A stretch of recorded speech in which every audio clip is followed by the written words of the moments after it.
আমি লিখেছিলাম, এই আমার দেশে লিখেছিলাম, ফ্যাসিবাদের দিকে সরকারের যাত্রা। এটা কবে লিখেছিলাম জানেন? যখন ফ্যাসিবাদ শব্দ আসেই নাই, স্বৈরাচারের উপরে আমরা উঠতে পারি নাই, স্বৈরাচার ফ্যাসিবাদের পার্থক্য জানতাম না, তখন আমি লিখেছিলাম 2009 সালের এপ্রিল মাসে। এই যে এই বইতে এটা আছে, নবরূপে বাকশাল, এই বইতে আপনারা দেখবেন ফ্যাসিবাদের দিকে সরকারের যাত্রা। এটা 4 মাস তখন সরকারের বয়স, তারও 6 মাস আগে আমি লিখেছিলাম নবরূপে বাকশাল, নির্বাচনের আগে। এই সেই বই নবরূপে বাকশাল, এটা লেখা 2008 সালের নভেম্বর মাসে। এই বইটা ছাপা হয়ে গেছিল আমি যখন প্রথম জেলে। কারণ আমার দেশ ভারতীয় হেজেমনি এবং হাসিনার ফ্যাসিবাদের প্রকৃত চরিত্র একমাত্র আমার দেশ বুঝতে পেরেছে, এবং এখান থেকেই আমাদের সাংস্কৃতিক লড়াই মিডিয়াতে শুরু হয়েছিল আমার দেশে। বিচার বিভাগ, যখন বিচার বিভাগ আওয়ামী লীগের নির্লজ্জ দালালে পরিণত হয়েছিল, সর্বপ্রথম আওয়াজ তুলেছিল আমার দেশ। এবং আমার দেশে বলা হয়েছিল, আমি লিখেছিলাম স্বাধীন বিচারের নামে তামাশা। আর আমার সহকর্মী নিউজ করেছিল অলিউল্লাহ নোমান বিদেশে, যে চেম্বার মানেই সরকার পক্ষের স্টে। এই দুই নিউজের জন্য আমিও জেলে গেছি, অলিউল্লাহ নোমানও জেলে গেছে। কিন্তু আজকে প্রমাণিত হয়েছে যে আসলেই কতটা আওয়ামীকরণ হয়েছিল সেদিন বিচার বিভাগ। পরবর্তীতে স্কাইপ কেলেঙ্কারির কথাটা আপনারা সবাই জানেন।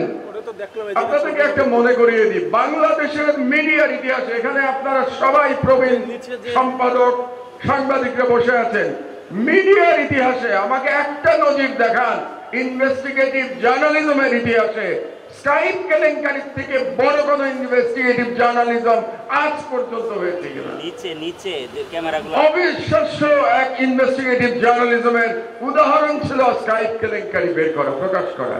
আপনাদেরকে 1972 সালের একটা সংবাদপত্রের ঘটনার কথা মনে করিয়ে দেই, ওয়াটারগেট স্ক্যান্ডাল। এটা প্রকাশ করেছিল ওয়াশিংটন পোস্টে 1972-তে। নিক্সনের সম্পর্কে যে দুই সাংবাদিক করেছিলেন তার নাম বব উডওয়ার্ড এবং কার্ল বার্নস্টাইন। বব উডওয়ার্ড শুধু পুলিৎজার প্রাইজই পান নাই, এটার জন্য তারা পুলিৎজার প্রাইজ পেয়েছিলেন এই ইনভেস্টিগেটিভ জার্নালিজমের জন্য। তারা ইনভেস্টিগেটিভ জার্নালিজমের ইতিহাসে অমর হয়ে আছেন। ইনভেস্টিগেটিভ জার্নালিজম বললেই সবাই ওয়াটারগেট স্ক্যান্ডালের কথা বলে, আর আমার দেশে আমরা স্বীকৃতি পাই নাই। কিন্তু ইনভেস্টিগেটিভ জার্নালিজমের কথা বললে স্কাইপ কেলেঙ্কারি আসা উচিত, কিন্তু আজ পর্যন্ত এই স্বীকৃতি আমরা পাই নাই। বরং তার পরিবর্তে আমাকে জেলে যেতে হয়েছে। 5 বছর জেলে ছিলাম। আমার সহকর্মী অলিউল্লাহ নোমানকে সপরিবারে লন্ডনে গিয়ে রাজনৈতিক আশ্রয় চাইতে হয়েছে। আমার দেশ বন্ধ হয়েছে, শত শত সাংবাদিক বেকার হয়েছে।